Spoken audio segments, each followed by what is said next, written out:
لبيك لا شريك لك لبيك إن الحمد والنعمة لك والملك لا شريك لك لبيك اللهم لبيك لبيك لا شريك لك لبيك إن الحمد والنعمة لك والملك لا شريك لك لبيك اللهم لبيك لبيك لا شريك لك لبيك إن الحمد والنعمة لك والملك لا شريك لك بسم الله الرحمن الرحيم إن الحمد لله نحمده ونستعينه ونستغفره ونؤمن به ونتوكل عليه ونعوذ بالله من شرور أنفسنا ومن سيئات أعمالنا من يهده الله فلا مضل له ومن يضلل فلا هادي له ونشهد أن لا إله إلا الله وحده لا شريك له ونشهد أن محمدا عبده ورسوله أما بعد فإن خير الحديث كتاب الله وخير الهدي هدي محمد صلى الله عليه وسلم وشر الأمور محدثاتها وكل محدثة بدعة وكل بدعة ضلالة وكل ضلالة في النار قال الله تعالى في القرآن المجيد أعوذ بالله من الشيطان الرجيم بسم الله الرحمن الرحيم يا أيها الذين آمنوا لا تأكلوا الربا أضعافا مضاعفة واتقوا الله لعلكم تفلحون محترم ناظرین کرام، فضائل حج کی اس نشست میں آج میں آپ سب کا پھر استقبال کرتا ہوں۔ السلام علیکم ورحمۃ اللہ وبرکاتہ۔ آپ کو یاد ہوگا میں نے کل کے درس میں آپ کو بتایا تھا کہ نبی صلی اللہ علیہ وسلم نے 9 ذی الحجہ کو میدان عرفات میں زوال آفتاب کے بعد وادی عرانہ میں کھڑے ہو کر کے خطبہ دیا تھا۔ اس خطبے کا ترجمہ میں نے آپ کو پڑھ کر سنایا تھا، اور اسی طرح اس خطبے سے ملنے والے بعض لیسنز، بعض دروس کا میں نے تذکرہ کیا تھا۔ جس ضمن میں بات آئی تھی، میں نے آپ کو بتایا تھا کہ اللہ کے رسول نے اپنے آخری حج حجۃ الوداع کے موقع پر بھی اپنے امتیوں کو نہ بھولے۔ آپ نے ان کے جان اور مال کو تحفظ عطا فرمایا، اور خطبے کے الفاظ میں آپ نے یہ ارشاد فرمایا، الا ان دماءکم واموالکم حرام علیکم کحرمت یومکم ھذا فی شہرکم ھذا فی بلدکم ھذا، کہ لوگوں تمہارا خون اور تمہارا مال ایک دوسرے کے لیے قابل احترام ہے، بالکل اس دن 9 ذی الحجہ کی تاریخ کی طرح، اور اس شہر مکہ کی طرح، اور اس مہینے یعنی ذی الحجہ کی طرح۔ جس طرح تم اس کے حرمت و تقدس کا لحاظ کرتے ہو، ایسے ہی تمہارے لیے ضروری ہے کہ تم اپنے بھائی کے خون کو قابل احترام سمجھو، اس کے جان کو تحفظ دو، اس کے مال اور جائیداد پر ناحق قبضہ نہ کرو۔ میں نے آپ کو یہ بھی بتایا تھا، انسانوں کے جان اور مال کو تحفظ دینے کے لیے اسلام نے اور کیا کیا تدبیریں بتائی ہیں۔ اسی طرح دوسری چیز جس کا تذکرہ ہم نے بطور خاص کیا تھا، جو ہمارے لیے قابل عبرت چیز تھی، کہ نبی صلی اللہ علیہ وسلم نے امتیوں کو خواتین سے متعلق خاص طور سے وصیت فرمائی ہے، الا فاتقوا اللہ فی النساء، کہ لوگوں دیکھو عورتوں کے بارے میں اللہ سے ڈرتے رہو، ان کے حقوق کو ادا کرتے رہو، ان پر ظلم و زیادتی سے بچتے رہو۔ تم ان کے حقوق ادا کرو، اور ان پر ضروری ہے کہ وہ تمہارے حقوق کو ادا کرتی رہیں۔ اور اسی خطبہ کے بعض دروس اور بھی رہ گئے تھے، گویا آج کے درس کا بھی عنوان ہے خطبہ حجۃ الوداع۔ بہت ہی قیمتی خطبہ ہے اللہ کے رسول کا یہ۔ آئیے میں آپ کو انہی میں سے بعض دروس کا اور آپ سے تذکرہ کروں۔ اللہ کے رسول نے اسی 9 ذی الحجہ کے خطبے میں عرفات کے میدان میں فرمایا تھا، الا وکل شیء من امر الجاہلیۃ موضوع تحت قدمی، کہ لوگو سنو زمانے جاہلیت کی ہر چیز میرے پاؤں تلے رونت دی گئی ہے، تمام رسوم و رواج ختم کر دیے گئے ہیں، اسلام نے تمہیں ایک نیا نظام حیات دیا ہے، اور اب اس کے مطابق تمہیں اپنے کاموں کو انجام دینا ہے، اپنے رسوم و رواج کو انجام دینا ہے۔ اللہ کے رسول کیا کہنا چاہتے تھے؟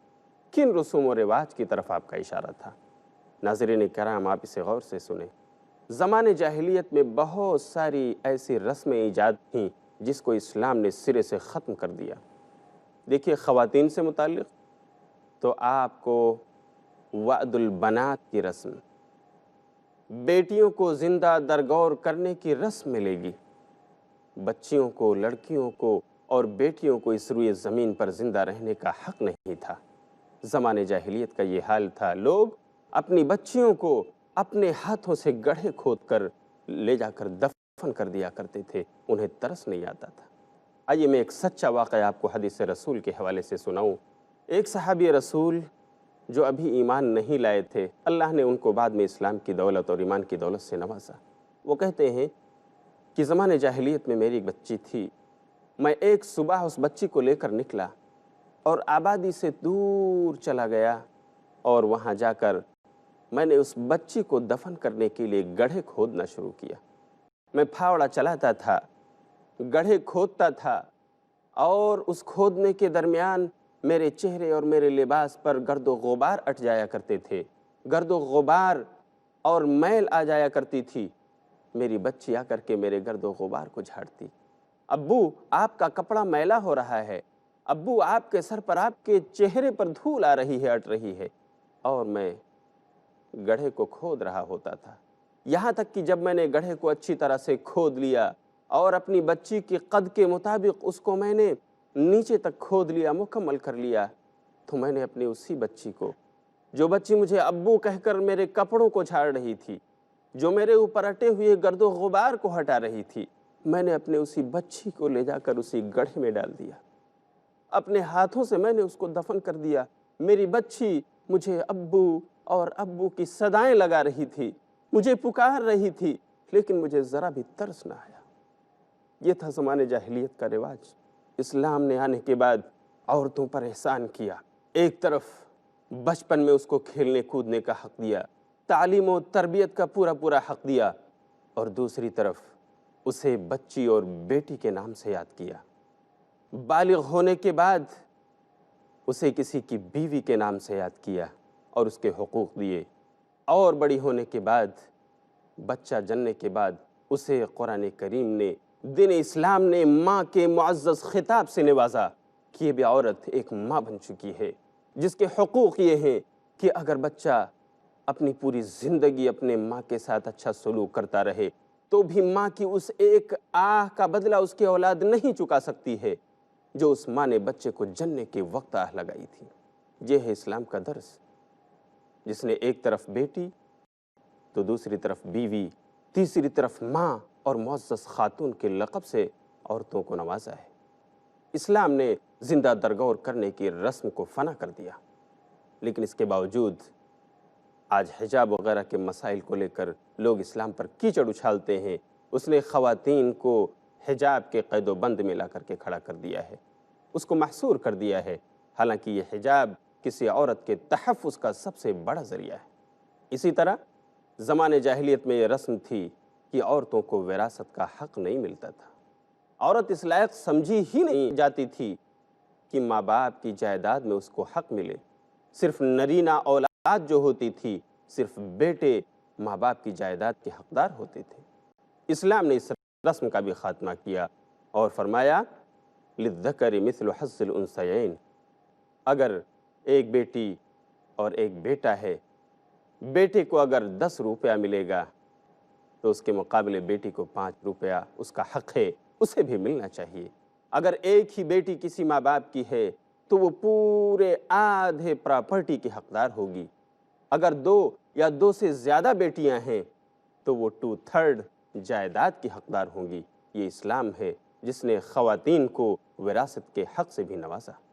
اور بھی زمانے جاہلیت کے رسوم و رواج ہیں جن کا اسلام نے خاتمہ کیا، اور اللہ کے رسول نے حجۃ الوداع کے موقع پر اس پر مہر لگا دی، جو قیامت تک کے انسانوں کے لیے درس عبرت ہے۔ بات ہوتی رہے گی، لیکن وقت ہو گیا ہے چھوٹے سے وقفے کا، ہم یہیں پر ٹھہرتے ہیں، ملیں گے پھر تھوڑی دیر کے بعد۔ والسلام علیکم ورحمۃ اللہ وبرکاتہ۔ لبیک اللہم لبیک۔ محترم ناظرین کرام، ہم اس نشست میں آپ کا پھر سے استقبال کرتے ہیں۔ السلام علیکم ورحمۃ اللہ وبرکاتہ۔ میں آپ کو بتا رہا تھا کہ زمانے جاہلیت کی بہت سارے رسوم و رواج جو غیر اخلاقی تھے، غیر مناسب تھے، غیر اسلامی تھے، اسلام نے ان سب کو ختم کر دیا، اسلام نے ان سب کا صفایا کر دیا۔ مثال کے طور پر میں نے آپ کو بتایا کہ زمانے جاہلیت میں خواتین کو زندہ درگور کر دیا جاتا تھا، اسلام نے اسے بھی ختم کر دیا۔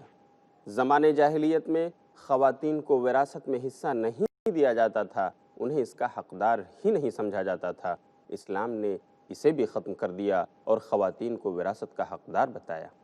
اسی طرح خواتین کے ساتھ جو بے جا ظلم و زیادتی ہوتی تھی، بے جا رسوم و رواج میں جو اس وقت کا معاشرہ ملوث تھا، ان میں سے ایک چیز یہ تھی کہ ایک ایک مرد لا تعداد عورتوں سے شادی کرتا تھا، کوئی قید و بند نہیں تھی، کسی کے پاس 4، کسی کے پاس 5، کوئی 6، کوئی 7 اور کوئی 8 اور 10 عورتوں سے شادی کیا کرتا تھا، اور ان کے حقوق کی کوئی پرواہ نہیں کرتا تھا کہ وہ کھلا سکے گا یا نہیں، پہنا سکے گا یا نہیں، ان کے حقوق زوجیت کو پورا کر سکے گا نہیں، کھلواڑ بنا رکھا تھا۔ اسلام نے اس رسم کا بھی خاتمہ کیا اور قرآن کریم میں یہ آیت نازل فرمائی، فَانْكِحُوا مَا طَابَ لَكُم مِّنَ النِّسَاءِ مَثْنَىٰ وَثُلَاثَ وَرُبَاعَ، کہ لوگو دیکھو تمہیں جو عورتیں پسند ہیں، اب ان میں سے صرف 2 یا 3 یا 4 سے شادی کر سکتے ہو، اس سے زیادہ نہیں۔ چنانچہ یہ حکم اللہ کے رسول صلی اللہ علیہ وسلم نے صحابہ کرام کو سنایا۔ اس وقت بعض صحابہ کرام ایسے تھے جن کے پاس 4 سے زیادہ بیویاں تھیں، چنانچہ ایک صحابی جن کے پاس 5 بیویاں تھیں اللہ کے رسول کے پاس حاضر ہوئے اور کہا، اللہ کے رسول میرے پاس 5 بیویاں ہیں، میں کیا کروں؟ اللہ کے رسول نے کہا 4 کو رکھو اور 5ویں کو طلاق دے دو، عدت گزارنے کے بعد وہ دوسرے سے شادی کر لے گی۔ ایک دوسرے صحابی حاضر ہوئے اور کہا، اللہ کے رسول میرے پاس 8 بیویاں ہیں، ان کے بارے میں آپ کا کیا حکم ہے؟ اللہ کے رسول نے فرمایا کہ اب 4 سے زیادہ جائز نہیں، اگر تم 4 کو رکھ سکتے ہو تو 4 کو باقی رکھو، باقی جو 4 ہیں ان کو طلاق دے دو، ان کی عدت ختم ہونے کے بعد دوسرے لوگ ان سے شادی کر لیں گے، وہ دوسروں سے شادی کر لیں گے۔ اس طرح سے اسلام نے عورتوں کے حقوق کی بابت جو ظلم و زیادتی ہو رہی تھی، جو بے جا رسوم و رواج کے دلدل میں اس وقت کا معاشرہ پھنسا ہوا تھا، اللہ کے رسول نے خطبہ حجۃ الوداع کے ذریعے اور اسی طرح اللہ رب العالمین نے قرآن کریم کی آیات بھیج کر اس معاشرے کو اس دلدل سے نکالا۔ دوسری طرف یہ رواج تھا کہ ایک ایک خاتون کے پاس 10 لوگ جاتے تھے، چنانچہ جب اس خاتون سے بچہ پیدا ہوتا تھا تو قیافہ شناس کو بلایا جاتا تھا، جو اس بات میں ماہر ہوتا تھا کہ وہ بچے کی ساخت، بچے کی بناوٹ، بچے کے ہاتھ، بچے کے پیر، بچے کے آنکھ، کان اور ناک کو دیکھ کر یہ بتاتا تھا کہ ان 10 لوگوں میں سے بچہ کس کا ہے، کیونکہ ایک خاتون سے 10 لوگ جمع کر چکے ہوتے تھے، 10 لوگ ہم بستری کر چکے ہوتے تھے، معاملہ آتا تھا کہ بچہ کس کا ہے۔ یہ رواج تھا زمانے جاہلیت میں، اسلام نے اسے ختم کیا کہ ایک خاتون صرف ایک شوہر کے پاس رہ سکتی ہے، ایک وقت میں ایک سے زیادہ شوہر رکھنے کی اسے اجازت نہیں۔ البتہ مرد کو اللہ رب العالمین نے یہ حق دیا ہے کہ وہ ایک سے زیادہ یعنی 4 بیویاں بھی اپنی طاقت کے مطابق رکھ سکتا ہے۔ اس قسم کے بہت سارے رسوم و رواج زمانے جاہلیت میں رائج تھے جن کا اسلام نے خاتمہ کیا۔ اسی طرح زمانے جاہلیت میں یہ رواج بھی تھا کہ شوال کے مہینے کو منحوس سمجھا جاتا تھا، اس میں شادی بیاہ یا خوشی کے اور دوسرے کام نہیں کیے جاتے تھے۔ اللہ کے رسول صلی اللہ علیہ وسلم نے حضرت عائشہ رضی اللہ تعالی عنہا سے اسی شوال کے مہینے میں شادی کی اور اس رسم کا آپ نے خاتمہ کر دیا کہ کوئی مہینہ، کوئی دن، کوئی لمحہ، کوئی گھڑی، کوئی وقت اور سال کا کوئی بھی لمحہ منحوس نہیں، کسی بھی وقت شادی کی جا سکتی ہے، کسی بھی مہینے میں شادی کی جا سکتی ہے، شوال کا مہینہ بھی منحوس نہیں، اس میں بھی شادی کی جا سکتی ہے۔ اسی طرح زمانے جاہلیت میں ایک رواج یہ تھا کہ لوگ اپنے منہ بولے بیٹے کی بیوی سے شادی کرنے کو ناجائز سمجھتے تھے۔ منہ بولا بیٹا یعنی لے پالک، جسے عربی زبان میں متبنہ کہا جاتا ہے، اگر وہ لڑکا شادی کر لیتا تو اس کا جو گارجین تھا، جس نے اس کو اپنا منہ بولا بیٹا بنایا ہوا تھا، وہ آدمی اپنے اس لے پالک کی بیوی سے شادی کو جائز نہیں سمجھتا تھا۔ یہ رواج تھا زمانے جاہلیت میں۔ اسلام نے اس کو بھی ختم کیا اور بتایا کہ نہیں، صرف تمہارے اپنے حقیقی بیٹے، ان کی بیوی سے تم شادی نہیں کر سکتے، یعنی اپنی بہو سے تمہاری شادی جائز نہیں۔ لیکن اگر وہ بیٹا تمہارا حقیقی بیٹا نہیں، بلکہ اگر تم نے کسی اور سے اس کو گود لیا ہے، وہ تمہارا لے پالک ہے، تمہارا متبنہ ہے، حقیقی بیٹا نہیں، تو اس کی بیوی سے اگر وہ طلاق دے دیتا ہے یا اس کی وفات ہو جاتی ہے تو اس کی بیوی سے تم شادی کر سکتے ہو۔ آئیے میں آپ کو ایک واقعہ سناؤں جو واقعہ قرآن کریم میں مذکور ہے۔ یہ واقعہ حضرت زید بن حارثہ رضی اللہ تعالیٰ عنہ کا ہے، جو نبی صلی اللہ علیہ وسلم کے متبنہ بیٹے تھے، آپ کے لے پالک تھے، آپ نے ان کو گود لیا ہوا تھا، متبنہ تھے آپ کے یہ۔ چنانچہ حضرت زید رضی اللہ تعالیٰ عنہ کی شادی حضرت زینب سے ہوئی، اور ایک وقت تک زید اور زینب میاں اور بیوی کے طور پر رہتے رہے، گزارتے رہے۔ لیکن ایک وقت آیا کہ حضرت زید نے زینب کو طلاق دے دی۔ اللہ رب العالمین نے زید کی بیوی کو نبی صلی اللہ علیہ وسلم کے عقد میں دے دیا، اور زینب کی شادی اللہ نے نبی صلی اللہ علیہ وسلم سے کرا دی، حالانکہ زید آپ کے لے پالک تھے۔ یہ حضرت زینب رضی اللہ تعالیٰ عنہ ہیں۔ آپ نے دیکھا کہ اسلام نے کس قدر زمانے جاہلیت کے رسوم و رواج کو ختم کیا اور اسے مٹایا، اور اسلام نے ایک نیا قانون جو فطرت کا قانون ہے اسے لوگوں کو دیا۔ یہاں پر ایک لطیفہ اور میں بتاتا چلوں کہ یہی حضرت زید رضی اللہ تعالیٰ عنہ ہیں، اکیلے اکلوتے صحابی جن کا ذکر قرآن کریم میں آیا ہے نام کے ساتھ۔ اس طرح کی اور بہت ساری رسوم و رواج ہیں جن کو اسلام نے ختم کیا، اور اللہ کے رسول نے حجۃ الوداع کے موقع پر ان سب کے بارے میں کہا کہ اب اسے ہمارے پیروں تلے رونت دیا گیا ہے۔ اسی طرح کی ایک بات زمانے جاہلیت میں یہ رائج تھی کہ ہر قبیلہ دوسرے قبیلے سے صرف اس بات پر لڑا کرتا تھا کہ اس کے قبیلے کی ناک نہ کٹے، اس کے قبیلے کے لوگوں کو چھیڑا نہ جائے، اور گویا قبائلی عصبیت کی بنا پر بہت لمبے عرصے تک، بہت لمبے وقت تک ان کی لڑائیاں چلتی تھیں۔ آپ اوس و خزرج کی لڑائیوں کے بارے میں آپ نے سنا ہوگا، پڑھا ہوگا۔ اگر کسی کا اونٹ کسی دوسرے قبیلے کے کھیت میں چلا جاتا تو بس یہ چیز جنگ کے لیے کافی تھی۔ اونٹ، تمہارے خاندان کا اونٹ میرے خاندان کے فرد کے کسی کھیت میں کیوں گیا، اس نے کیوں نقصان کیا، اور جنگ کھڑی ہو گئی۔ اس طرح خانہ جنگیوں کا شکار تھا زمانے جاہلیت کا وہ عرب معاشرہ۔ اسلام نے کہا کہ اگر لڑائی اسلام میں ہے تو اسلام اور کفر کی ہے۔ اگر لڑائی تم کرنا چاہتے ہو تو لڑائی کا جواز صرف حق اور باطل کے لیے ہے، باقی قبائلی عصبیت کی بنا پر کہ میرے خاندان کے کھیت میں تمہارا جانور کیوں گیا، یا اس طرح اپنے خاندان کی ناک کو بچانے کے لیے، یہ لڑائیاں درست نہیں ہیں۔ چنانچہ اللہ کے رسول صلی اللہ علیہ وسلم انہوں نے اوس و خزرج کو یہ تعلیمات دیں، انہیں سکھایا کہ تم برسہ برس سے جو ان لڑائیوں میں ملوث ہو، تم نے اتنی زیادہ جانیں لوگوں کی گنوا دی ہیں صرف قبائلی عصبیت کی بنا پر کہ میرا خاندان، میرا پریوار، میرا قبیلہ، میرے قبیلے کی شان ہی کچھ اور ہے، میں اپنے قبیلے کی ناک کو بچانے کے لیے کچھ بھی کر سکتا ہوں۔ دیکھو یہ سب درست نہیں ہے۔ خانہ جنگیوں سے باز آ جاؤ، اب لڑائی صرف حق اور باطل کی ہو سکتی ہے، اسلام اور کفر کی ہو سکتی ہے۔ اسی طرح زمانے جاہلیت میں یتیموں کے ساتھ ظلم و زیادتی کا بازار گرم تھا۔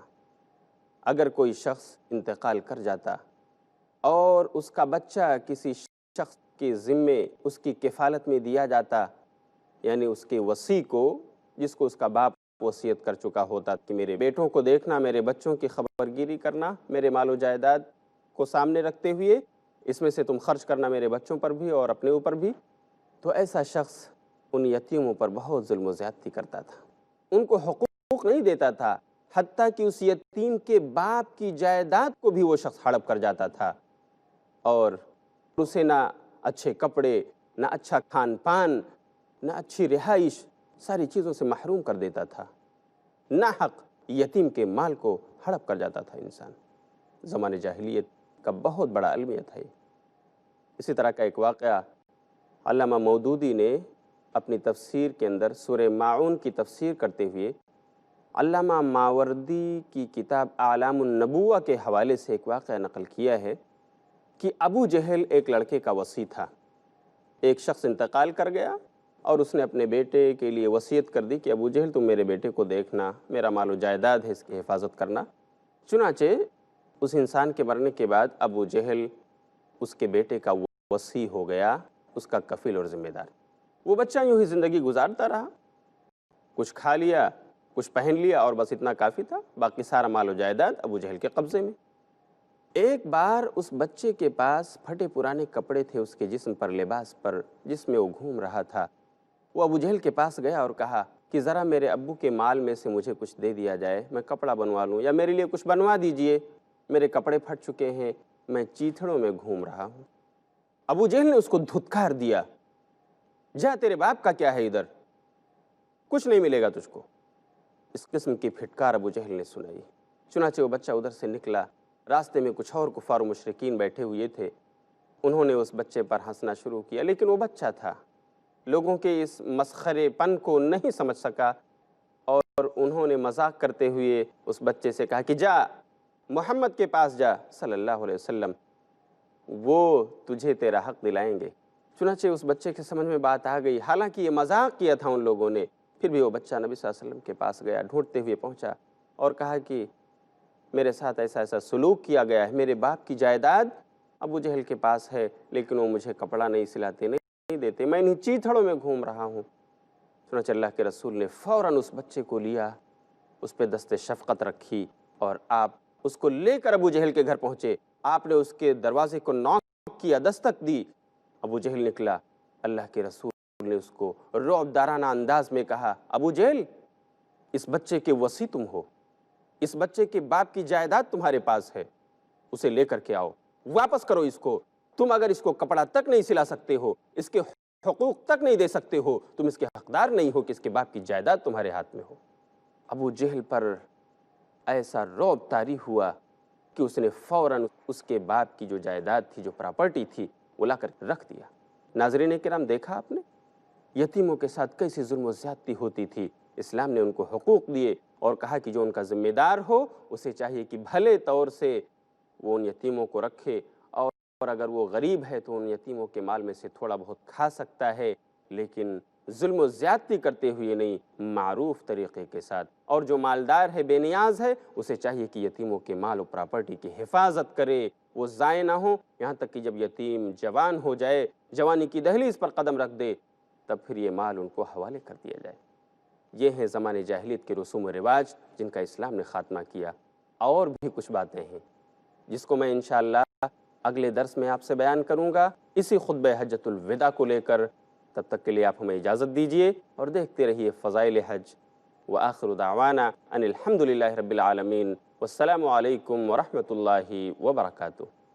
لبيك اللهم لبيك لبيك اللهم لبيك لبيك لا شريك لك لبيك لا شريك لك لبيك إن الحمد والنعمة لك والملك لا شريك لك لبيك اللهم لبيك لبيك اللهم لبيك لبيك لا شريك لك لبيك لا شريك لك لبيك إن الحمد